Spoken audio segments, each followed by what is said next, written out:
लाडकी बहीणसारखी योजनेतून काय फायदा आहे? मी खरं तर एक तर लाडकी बहीण आणि त्या प्रसंगामध्ये जमीन आसमानाचा फरक आहे. एक तर झालेला प्रकार, झालेली घटना ही अतिशय निंदनीय, घृणास्पद आहे. अतिशय खऱ्या अर्थानं वेदना देणारी आहे. मी समजू शकते की त्या कुटुंबाची सध्याच्या परिस्थितीमध्ये काय मानसिकता असेल. एका चिमुकलीसोबत झालेला हा संबंध प्रकार हा खऱ्या अर्थानं माणुसकीला काळीमा फासणार आहे. मी सकाळपासून खरं तर तिथं संपर्क करण्याचा प्रयत्न करत होते. काही वेळापूर्वी माझं तिथल्या जे स्थानिक आमदार आहेत, शंकरजी मांडेकर, हे त्या गावामध्ये सकाळपासून आहेत आणि त्यांच्यासोबत त्यांच्यामार्फत माझा तिथल्या ग्रामस्थ आणि तिथल्या कुटुंबासोबत, पीडित कुटुंबासोबत संपर्क झाला. राज्याचे मुख्यमंत्री देवेंद्र फडणवीस साहेबांनीही त्यांच्यासोबत फोनद्वारे त्यांचाही संपर्क झाला आणि खऱ्या अर्थानं हा जो संबंध प्रकार घडलेला आहे, आम्ही तिथल्या पोलीस यंत्रणेला सुद्धा सूचना दिलेल्या आहेत की जो आरोपी आहे, जो नराधम आहे, एकतर त्याला कडक शासन होण्याच्या दृष्टिकोनातून, त्याला खऱ्या अर्थानं कडक शिक्षा होण्याच्या दृष्टिकोनातून जी काही त्या ठिकाणी पोलिसांच्या वतीने जी काही कारवाई असेल ती त्या ठिकाणी करण्यात यावी. आणखीन ग्रामस्थांकडे, आणखीन कुटुंबाकडे जर काही अधिकची माहिती असेल जी पोलिसांच्या रेकॉर्डवर अद्यापपर्यंत आलेली नसेल तर ती सुद्धा आणखीन त्याच्यामध्ये नोंदवून घ्यावी. आम्ही त्या कुटुंबाला आणि त्या ग्रामस्थांना सुद्धा आम्ही आश्वासित केलं आहे की त्यांच्या सूचनेनुसारच, त्यांच्या विनंतीनुसारच सरकारी वकील हा शासनाच्या वतीने नियुक्त केला जाईल.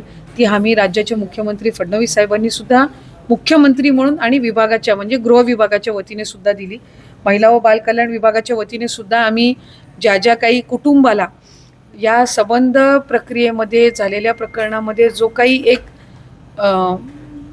म्हणजे शेवटी त्यांचं झालेलं नुकसान, त्यांच्या वेदना या खऱ्या अर्थानं खूप मोठ्या आहेत आणि त्याचं कुठंही म्हणजे त्याची कुठली भरपाईही होऊ शकत नाही. फक्त इतकीच आहे की ज्यांनी, जो आरोपी आहे, त्याला कडकातली कडक कारवाई होणं, फास्ट ट्रॅकमध्ये हे चालणं आणि त्याचबरोबर या संबंध प्रक्रियेमध्ये त्या कुटुंबाच्या पाठीशी आम्ही ठामपणे उभं राहणं आणि त्यांना आधार देणं आणि ते काम शासनाच्या वतीने निश्चितपणाने केलं जाईल.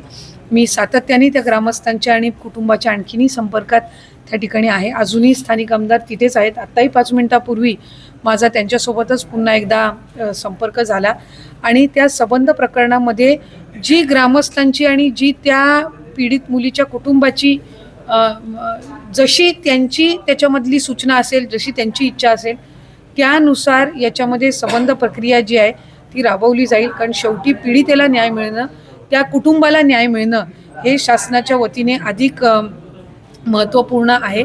त्याच्यामुळे खऱ्या अर्थानं म्हणजे एक लोकप्रतिनिधी म्हणून किंवा एक माणूस म्हणून मी समजू शकते की आत्ताच्या घडीला ते कुटुंब काय मानसिकतेतून आणि ते ग्रामस्थ जात असतील. त्यांनी जी भूमिका घेतलेली आहे ती त्याच मानसिक त्रागातून आणि उद्वेगातून घेतलेली आहे आणि कोणी त्याच पद्धतीनं रिॲक्ट करेल. त्याच्यामुळे त्याच्याबद्दल काही दुमत असण्याचं कारण नाही. फक्त पोलीस यंत्रणेला याच्यामध्ये अधिकाधिक त्यांनी या संबंध प्रकरणाची माहिती देणं, पोलिसांनी सुद्धा त्यांच्या संबंध चौकशीची गती वाढवून त्या आरोपीला कडक कारवाई, त्याच्यावर किंवा शिक्षा होण्याच्या दृष्टिकोनातून ज्या काही गोष्टी आहेत त्या ठिकाणी